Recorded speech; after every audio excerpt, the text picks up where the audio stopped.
Corona ప్రభావం సామాన్యులపైన మాత్రమే కాదు, సెలబ్రిటీలపైన కూడా పడుతోంది. ఎన్ని జాగ్రత్తలు తీసుకుంటున్నా సరే చిన్న చిన్న పొరపాట్ల వల్ల ఈ వైరస్ బారిన ప్రతి ఒక్కరూ పడుతున్నారు. ఇప్పటికే టాలీవుడ్లో ఎంతో మంది సెలబ్రిటీలు కరోనాతో నానా ఇబ్బందులు ఎదుర్కొన్నారు. రీసెంట్గా నటుడు రాజశేఖర్ ఫ్యామిలీ మొత్తానికి ఈ వైరస్ సోకింది.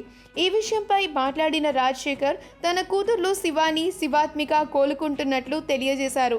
తాను, జీవిత ఇప్పుడిప్పుడే కోలుకుంటున్నట్లుగా వివరణ ఇచ్చారు. కానీ ఇప్పుడు ఆయన ఆరోగ్య పరిస్థితి విషమంగా మారినట్లు తెలుస్తోంది. ఈ విషయాన్ని ఆయన కూతురు శివాత్మిక వెల్లడించింది. తన తండ్రి తొందరగా కోలుకుని ఇంటికి రావాలని కోరుకుంటూ అభిమానులందరినీ ప్రార్థన చేయమంటూ కోరింది. ఈ మేరకు ఆమె ట్విట్టర్లో ఓ పోస్ట్ పెట్టింది.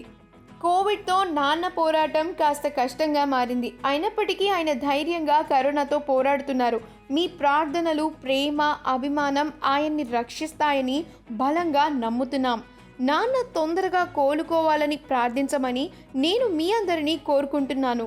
మీ ప్రేమ, అభిమానాలతో ఆయన తొందరగానే కోలుకుని బయటకి వచ్చేస్తారు అంటూ శివాత్మిక మెన్షన్ చేసింది. రాజశేఖర్ గారు కోలుకోవాలని మనందరం కూడా కోరుకుందాం. ఈ వీడియో కనుక మీకు నచ్చినట్లయితే మీ అభిప్రాయాన్ని కమెంట్స్ ద్వారా మాకు తెలియజేయండి. మా ఛానల్ని సబ్స్క్రైబ్ చేయడం మర్చిపోకండి.